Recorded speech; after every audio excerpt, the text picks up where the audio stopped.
Shalom, selamat pagi.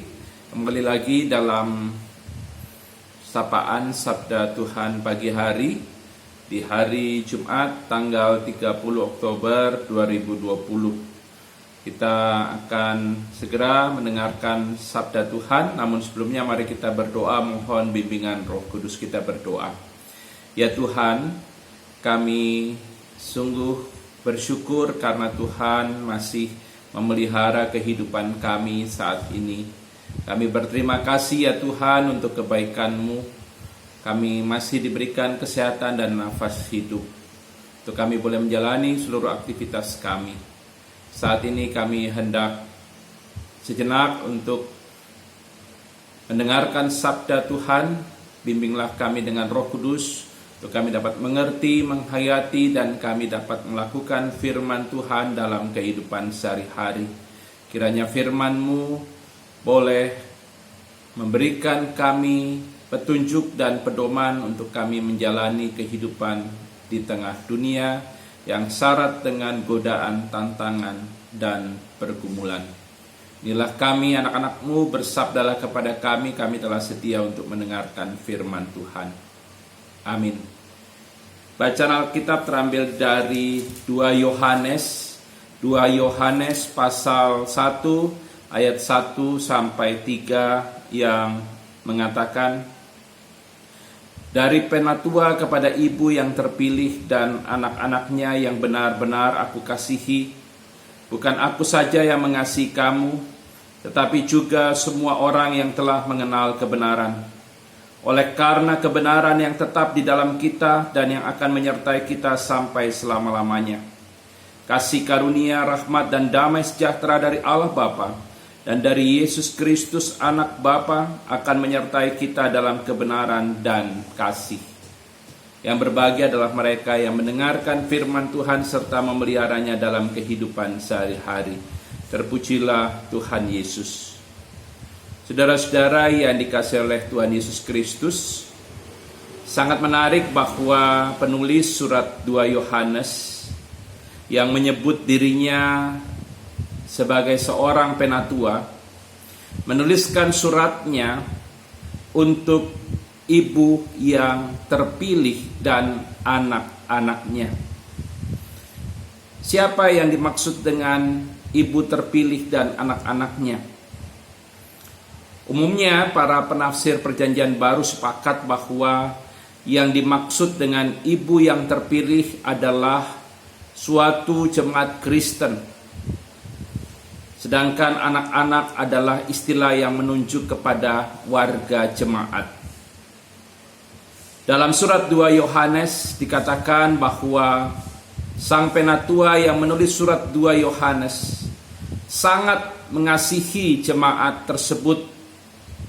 Bukan hanya penulis yang mengasihi, tetapi semua orang yang mengenal kebenaran.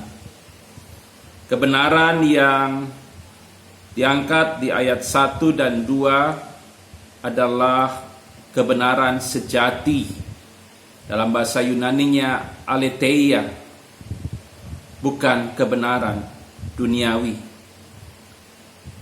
Kebenaran sejati adalah kebenaran yang bersumber di dalam Yesus Kristus.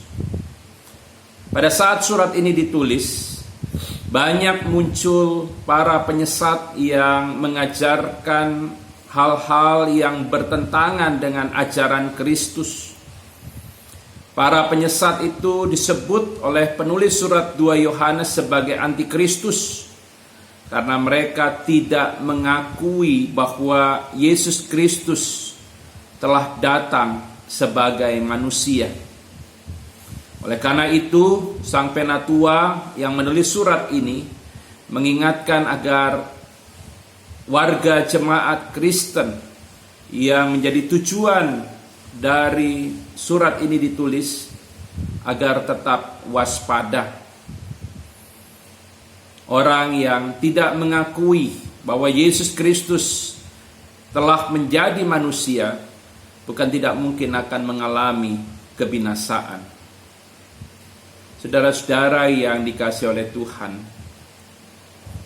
Para penyesat tidak hanya ada pada saat surat 2 Yohanes ini ditulis. Para penyesat itu juga ada dalam kehidupan modern seperti sekarang ini. Kita mungkin mengenal ada aliran-aliran yang tumbuh di sekitar gereja yang mengajarkan tentang Yesus. Namun mereka mengajarkan bahwa Yesus Kristus lebih rendah dari Allah Bapa, dan Yesus Kristus itu bukanlah Tuhan. Kita harus waspada dengan ajaran-ajaran seperti itu. Jangan sampai kita terbuai oleh ajaran penyesat.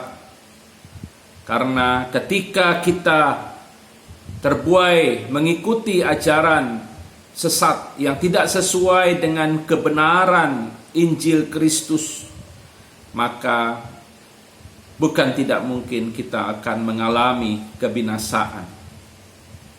Sehubungan dengan itu, firman Tuhan hari ini mengingatkan agar jemaat Kristen tetap waspada. Salah satu hal penting yang harus dilakukan oleh jemaat Kristen ialah tetap hidup dalam kebenaran.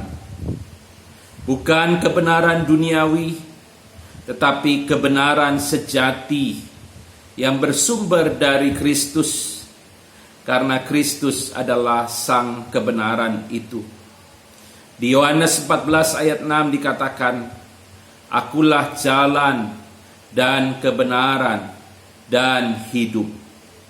Jelas sekali bahwa penulis Injil Yohanes menyatakan bahwa Yesus itulah sang kebenaran sejati. Dia adalah sumber dari kebenaran sejati. Kalau kita ingin hidup dalam kebenaran sejati, berarti kita harus hidup di dalam iman kepada Yesus Kristus, dan kita harus melakukan perintahnya dan ajarannya. Mungkin ada yang bertanya, apakah ada perbedaan antara kebenaran Kristus dengan kebenaran duniawi? Saya jawab, banyak bedanya. Kebenaran duniawi mengajarkan kita untuk mengorbankan orang banyak demi keselamatan diri kita sendiri. Sedangkan kebenaran Kristus mengajarkan kita mengorbankan diri kita, hidup kita untuk keselamatan orang banyak. Dan itulah yang sudah diteladankan oleh Yesus Kristus, berkorban untuk keselamatan orang lain, bukan mengorbankan orang lain demi keselamatan diri sendiri. Kebenaran duniawi mengajarkan, aku mengasihi kamu karena kamu telah mengasihi aku. Sedangkan kebenaran Kristus mengajarkan, aku mengasihi kamu meskipun kamu sering memberontak dan melakukan kesalahan dan dosa.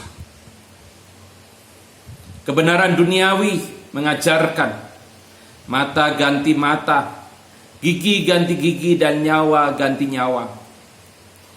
Sedangkan kebenaran Kristus mengajarkan tentang kasih dan pengampunan.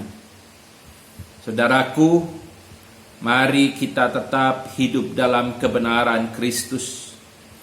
Ketika kita hidup dalam kebenaran Kristus, maka kita akan dapat menangkal ajaran sesat. Bagaimana kita bisa hidup dalam kebenaran Kristus? Kita harus hidup beriman kepadanya. Kita mengikuti perintah dan ajarannya. Dan kalau kita melakukan hal itu, maka niscaya kita akan dihindarkan dari godaan dan juga buaian ajaran-ajaran sesat. Tuhan akan menolong kita, memberkati, membimbing, dan memberi hikmat untuk kita boleh mengenal mana ajaran Kristus dan mana ajaran-ajaran yang berdasar pada kebenaran duniawi. Selamat pagi, Tuhan memberkati kita. Amin. Mari kita berdoa. Ya Tuhan, kami bersyukur karena Tuhan telah boleh berfirman kepada kami. Ajar kami untuk selalu hidup dalam kebenaran Kristus. Kami boleh mewujud nyatakan kebenaran Kristus itu dalam sikap perilaku hidup kami. Dan biarlah kiranya ketika kami hidup dalam kebenaran Kristus, kami dijauhkan dari ajaran-ajaran sesat. Tuhan tolong kami, mampukan kami, berikan kami hikmat untuk kami hidup dalam kebenaran yang sejati, yaitu kebenaran Kristus. Sehingga kami tetap hidup dalam kebenaran yang menuju pada keselamatan dan kehidupan kekal. Ya Tuhan, biarlah kiranya Tuhan kuatkan iman kami, sehingga kami tetap meyakini bahwa Yesus Kristus adalah Tuhan dan Juru Selamat. Kami boleh mengikuti ajaran dan perintah Yesus Kristus. Dan ketika kami melakukan semuanya itu, kami akan hidup dalam kebenaran Kristus. Kami akan dihindarkan dari ajaran-ajaran sesat. Tolonglah kami Tuhan, berkati kami dalam menjalani aktivitas di hari ini, agar kami tetap hidup dalam kebenaran Kristus. Inilah doa kami ya Tuhan. Doa ini kami peralaskan dalam nama Tuhan Yesus Kristus, Tuhan dan Juru Selamat kami. Amin. Selamat pagi, Tuhan memberkati kita semua.